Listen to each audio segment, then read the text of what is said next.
holds a birthday party, but is everyone happy to celebrate? President Macron said NATO is brain dead. I think that's very insulting. Spain hosts UN climate change conference. Can Madrid deliver the Paris Agreement? And politicians call for a wealth tax. Could it cure inequality? Now on Dialogue Weekend. Welcome to this edition of Dialogue Weekend. I'm Xu Qinduo. Here with me in the studio are Wu Changhua and Rick Denham. Well, let's start with our first topic, the future of NATO, or the reason for NATO to continue, or their future of NATO. Well, NATO is facing an existential crisis right now. It was created 70 years ago as a bulwark against communist expansion in Europe, at least supposedly. But now there is no communism in Europe, and it still is existing as a military alliance with the mission of preventing Russian expansion in Europe. But there are problems within and without. Within, Donald Trump, the American president, has been very critical of NATO nations who are not spending more on defense. Without, Vladimir Putin, the president of Russia, has been exceptionally strongly critical of NATO for building alliances on his nation's border in Ukraine and Georgia in particular. But I think for the Russians, at least, there's a point, because you mentioned about Russian expansion, but from Russians' point of view, probably it's mostly the Western expansion. For example, European Union has been enlarging all the way, right. And the NATO also has been growing to include more nations, and to even the front door of Russia. So of course they feel right. a sense of threat. Well, I see a difference between the EU and NATO. The EU is an economic union, right. And there's no reason why you shouldn't have an expansion of economic strength in Europe. I understand what Vladimir Putin thinks militarily. I mean, these nations that had been vassal states of the Soviet Union are now aligning against Russia with the Baltic nations first, and then you have, and they're already part of NATO, and then you have Ukraine, which was the nuclear heart and as well as the breadbasket of Russia, and Georgia, which has been what's the home of Stalin and very much part of the spirit of the Soviet Union.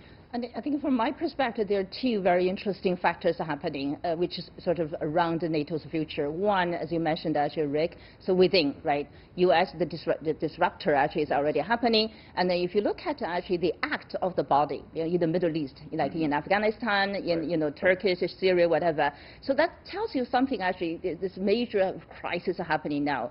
From externally, I think there are different discussions about NATO, whatever its purpose was said 70 years ago. But the context here is very different now. So from military perspective, how to enhance NATO's role, influence, is also a major topic there. Very recently, I observed, actually, the NATO president said something about space, right? Yes. They're expanding into the space. I think that's creating a new potential risk or crisis. And that would be interesting to see how you see that, actually. But of course, as you mentioned, sorry, like the NATO crisis here, and what been said by French President Macron, right. NATO is brain dead.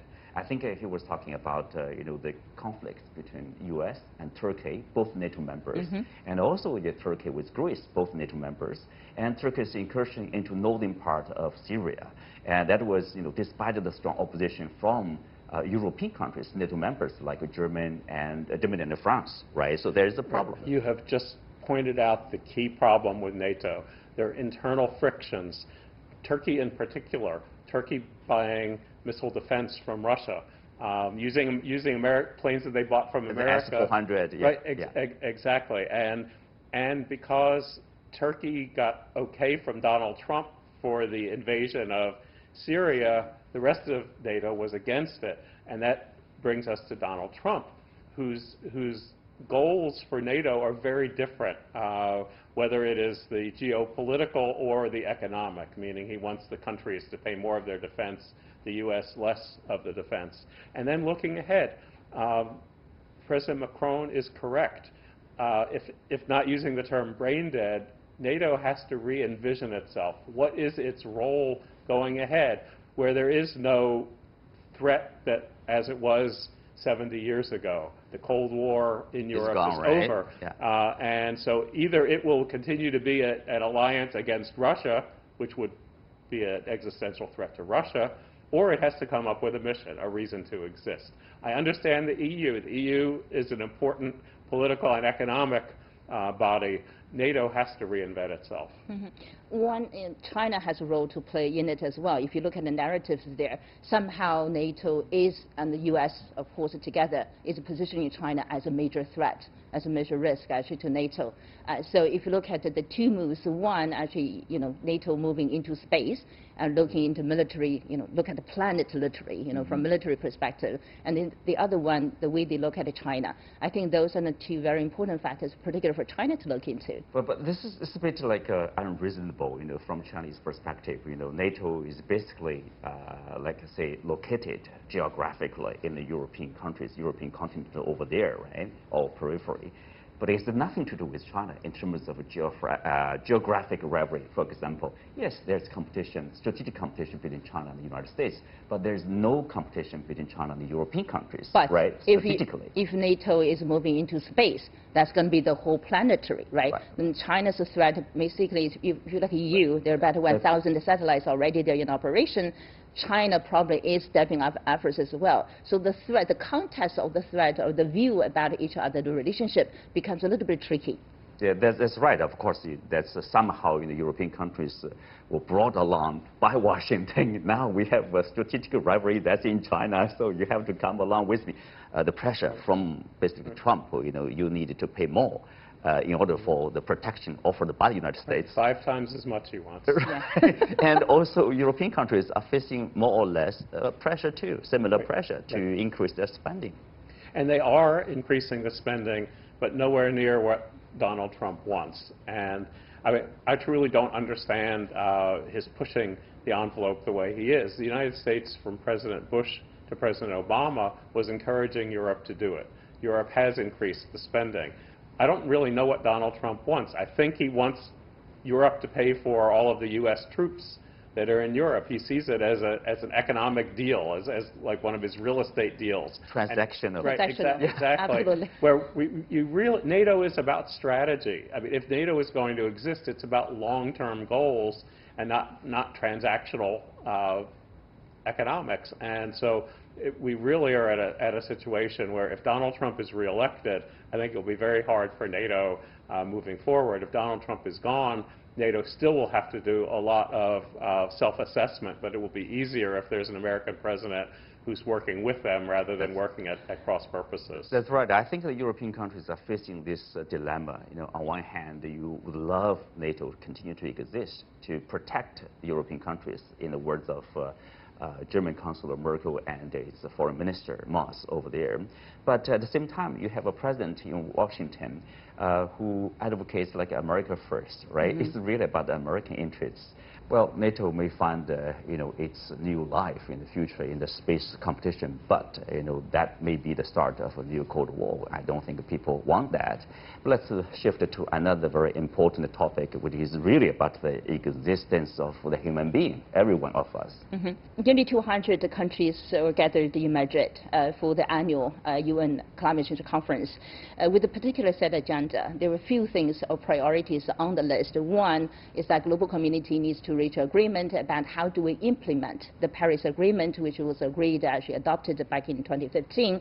And secondly, we really need to start taking, basically say, okay, how much financial support in particular developed countries have delivered to developing countries to support them fighting climate change. And thirdly, as recent reports coming out from both UNEP and also the UN Meteorological Organization, basically telling us all the efforts adding together from the Paris Agreement fall far short from the Paris Agreement target, which is about a temperature rise like no more than 2 degrees Celsius by the end of the century, ideally no more than 1.5 degrees, but now we're pretty much on the track to 3 to 5 degrees, sort of a pathway. Very importantly, also on a practical term, the money, right? As we all remembered, so back in 2015, even 2009, developing countries committed, $100 billion every year by 2020. How about that money?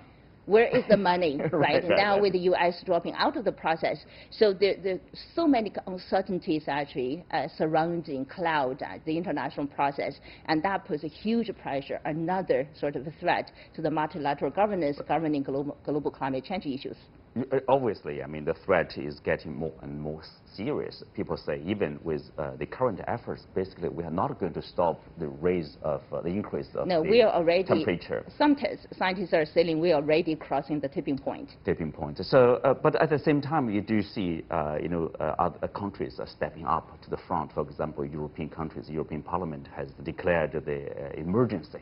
Climate change. We need to do something right now. We need to do basically to accelerate the pace of reducing carbon emission by 2030 or 2050, neutral emission over there. But then at the same time, you do see some other developing countries, for example, they are doing what they can, not necessarily with the money available.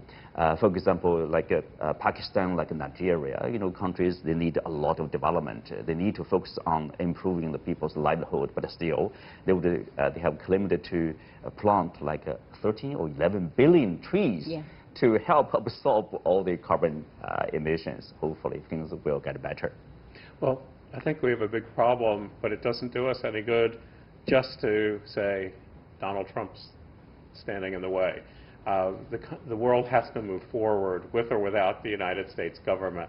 I do think he is an outlier, and when he leaves office, the United States will become part of the process again. I mean, if you look back 5 years before, China, India were not part of the process. It was in Paris where the world came together, the large nations, the small nations, developing nations, developed nations. I think it's important for the countries that can afford to do it to move ahead now. And in the United States, what you're seeing is states are acting, local governments are acting. They're not waiting for Donald Trump. And in some ways, he's trying to sabotage their action for climate change. But I think the world has to move forward, can't just blame the people who we can rightfully blame for standing in the way. And there is a problem that I've seen. I was in Europe, in northeastern Europe, some of the smaller countries, and they say, why should we sacrifice? Why should we do all of this when the United States and China and India are so responsible, and they're not reversing things? Again, I think everyone should pitch in, and the countries that can afford to do it should do it, and the countries that are responsible for more of the carbon emissions need to do what they can do. And if it's not the governments, individuals have to do what they can do. Again, we're all in it together. I think that's a good point. The thing is, like, really there's a need to increase awareness. The government will do what they need to do. But it's not only the government, but also maybe the individual as a consumer, for example. Everyone. The way I see it is we're all in this together, right? And of course, the government has its own role because they need to set targets, regulations, incentives, disincentives. Businesses basically need to take on their role because they are the major driver of the economy. And at the end of the day, individuals are consumers, right? We, as each of us, actually are part of the problem. So the regular saying basically, now we know we're part of the problem, now we're trying to figure out how to be part of the solution. Back to earlier on the point you made, actually EU, were saying things very positively. I think from the narrative perspective, with the U.S., withdrawing from the Paris Agreement, the expectations of leadership, globally, I think, people are looking at the EU and China, which is fascinating to see the two big economies dual working together. But then suddenly we realize actually there's more saying than doing, right? Because if you look at the commitments from EU, from China, from all the others, into the Paris Agreement, they just do not really match up with what the scientists are telling us there. So we're still on this sort of pathway, sort of doomsday sort of scenario. So more urgently, we need to figure out how to shift, right, towards a more carbon, climate resilient future. That's ideally that's going to happen. But the challenge is, if you put that into the global multilateralism, which is under tremendous sort of crisis, people are challenging the power, the relevance, and the legitimacy of multilateralism. And the climate change is a global challenge, right? It requires everyone to be in this together. So that part is fundamentally actually disrupting the progress actually for climate change. And I'm more optimistic when you think about individuals, because you can educate individuals. You can you can't change overnight people's eating habits and say no more meat, but over time you can do that. over a generation, you can have recycling. People don't use the plastic water bottles as much, or all of the packaging in products. People use electric cars instead of using fossil fuels. None of it's going to happen overnight, but I think that's where you can have change, and I think the young generation, as they become adults, will help very much in the world. This topic obviously will come back regularly to talk about it, to raise awareness and to help people understand the urgency of the issue. But another also is a long-running or long-term topic is really about, if you look at, in particular, the United States and Britain, you have this election campaign. The Democratic presidential hopeful Elizabeth Warren has mentioned about, tax the rich. And in Britain, you have Jeremy Corbyn basically suggesting similar ideas, but probably a bit more radical, like a nationalization of some of the enterprises. So somehow you can create a more fair, more equal society, and there to narrow the gap between the rich and the poor. Which is a very noble ideal pursuit, actually. But in reality, if you look at the U.S., the presidential election process, which is unfolding now, if you look at all those Democratic candidates, it's really hard to sell, right? If you look at the UK as well, Prime Minister Johnson still winning, very hopeful, winning the majority in the sort of election process. That tells you something. Basically, ideologically, which is great because they recognize, the weaknesses, the inadequacies of capitalism, right? The financial market, whatever, and the gap, between the rich and the poor continues to enlarge, that's like generating the consequences of social unrest or whatever. But in the meantime, in terms of solution, whether that is the solution immediately, I'm not sure about this, right? Because reality is telling us it's not. People are not responding to that way because people are different. You have people in middle class, you have people in the poor, sort of ladder and segments of the society. How do you make sure you build up a common agenda that bring everyone together? I think that remains to be solved. I think the problem, the failure of the socialist left in Britain and in the United States is the idea of talking about economic inequality as in rich versus poor. Creating the conflict. And then the people in the middle, Boris Johnson's supporters, are saying, what about us? The problem is not the gap between the rich and the poor, the richest and the poorest. It's that the middle class is falling behind. And this is, in democracies where there's voting, this is the key voting bloc. It's swung away from the Democrats to Donald Trump. It has become the Tories' reason in Britain why they can keep winning, why the Conservatives can keep winning. I think Democrats need to, instead of just tax the rich, have to come up with an idea for how do we help the middle-class people who have been left further and further behind, whose incomes have been stagnant or declining, while wealth is being earned and the rich are getting richer and the economy is getting stronger, but more and more people feel that they are falling behind. Yeah. That's the challenge. That's an interesting point here. That is exactly the question. People are questioning capitalism. What's wrong with capitalism right now? You have the rich get richer, the poor gets poorer, and then you have the super rich, 1% in the United States, basically control the wealth of 44% or 40% of the nation. Right. So people do see there's a problem somehow. We don't know how to fix it yet, but there's a problem at least. Right. Especially like capital gains. For poor people, the middle class people, you don't have so much to gain from the investment. But for the rich people, they can simply use money to produce more money. I think as Rick said very correctly, right? And the politicians tend to play the game because they have their agenda, they want to win. So they tend to pick topics like that, the conflicts between the rich and the poor. But really, if you look at the middle class, China has 400 million middle class there.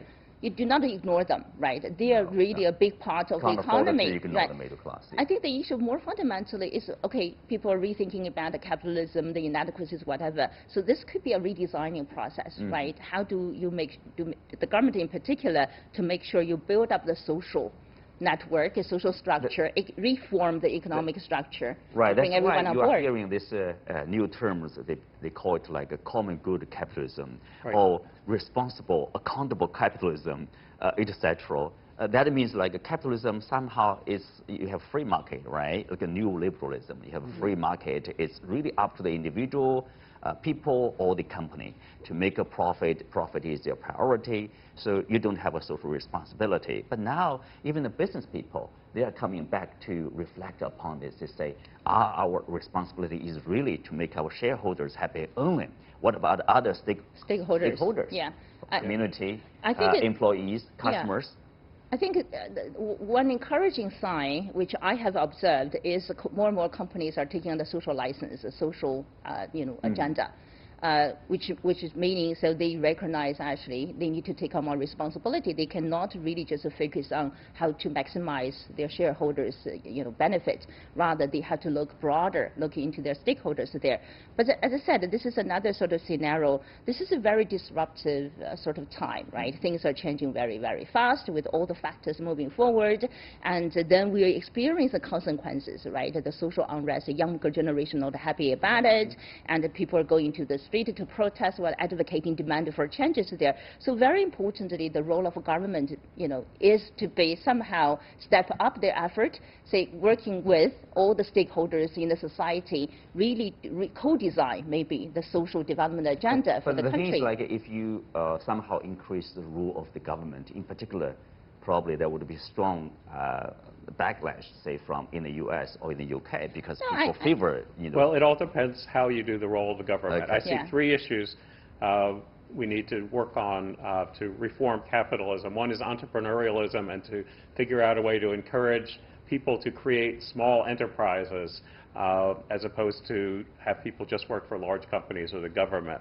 The second is the tax system of the rich. Donald Trump's tax cuts for corporations and the wealthiest Americans did very little for the long-term benefit of the U.S. economy. You have to revise the system where rich pay more, companies pay more, middle class, if there's any relief, get the relief. The third is people are being left behind because of globalization and the change from a manufacturing economy. You have to train those workers, whether they're middle-aged men or people from rural areas where the schools are not as good. You have to figure out a way. That's where government has a role. Government has a role with encouraging the creation of new enterprises. So you don't have to have the old-fashioned idea of big government, but you can have government as a helping hand. Let's leave it there and take a look at this week's Newsmaker.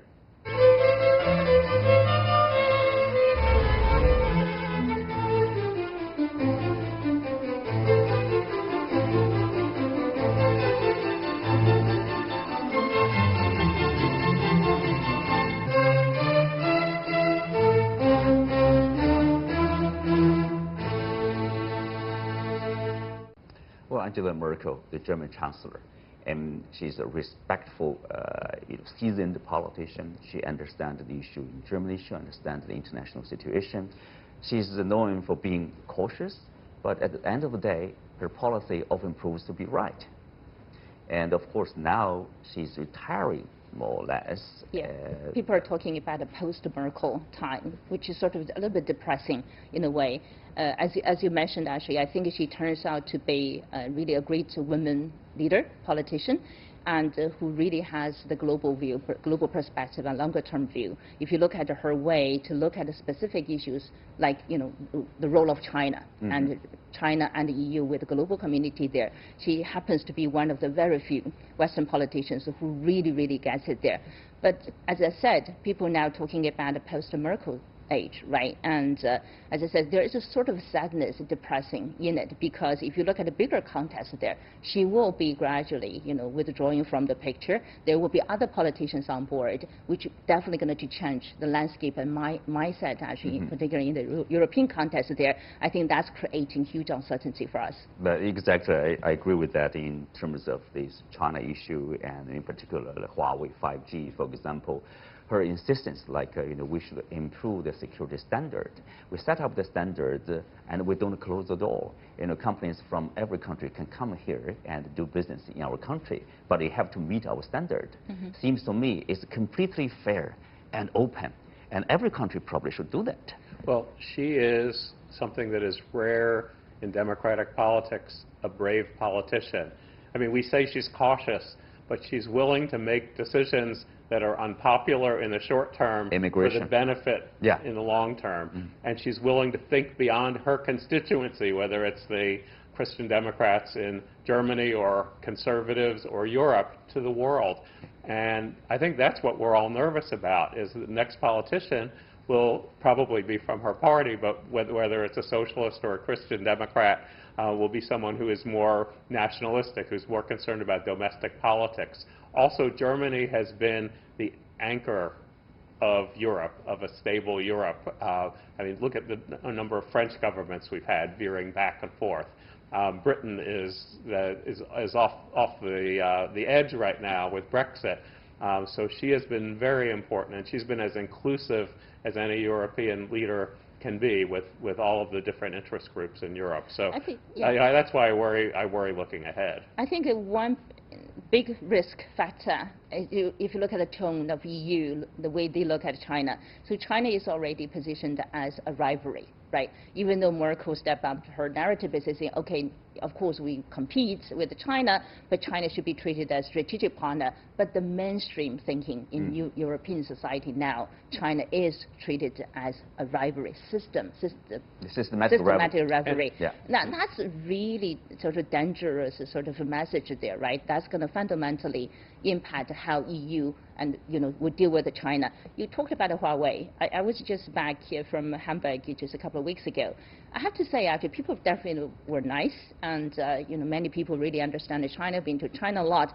But really, the mainstream academic thinking is that you are a rivalry, right? You've done a lot of things. We're not really together. We are standing opposite to each other.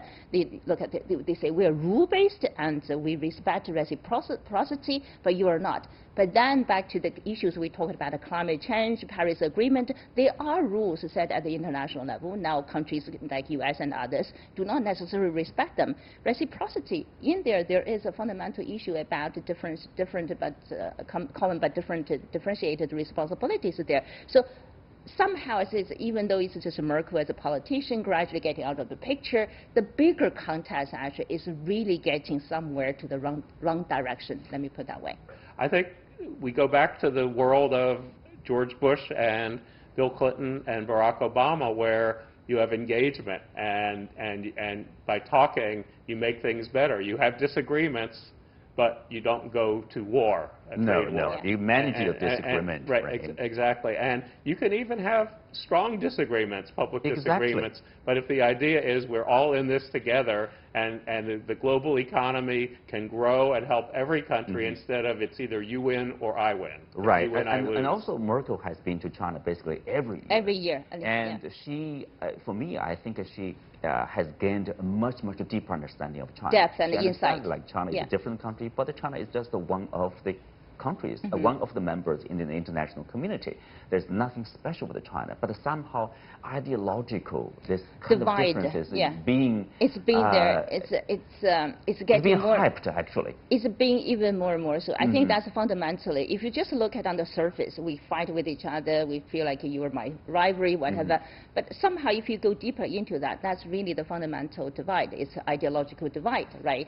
And many people in Western countries say we are liberal democracy, you're not. So we are standing in different camps. Basically, we're standing in opposition to each other. So that part which is not there. I think that's the biggest fundamental problem. Yeah, let's say she would be missed after her retirement. Well, with that, we are coming to the end of this edition of Dialogue Weekend. And you can watch us on the CGTN app or on YouTube. I'm Xu Qinduo. You can follow me on Twitter, Xu Qinduo. Thank you for watching. See you next week.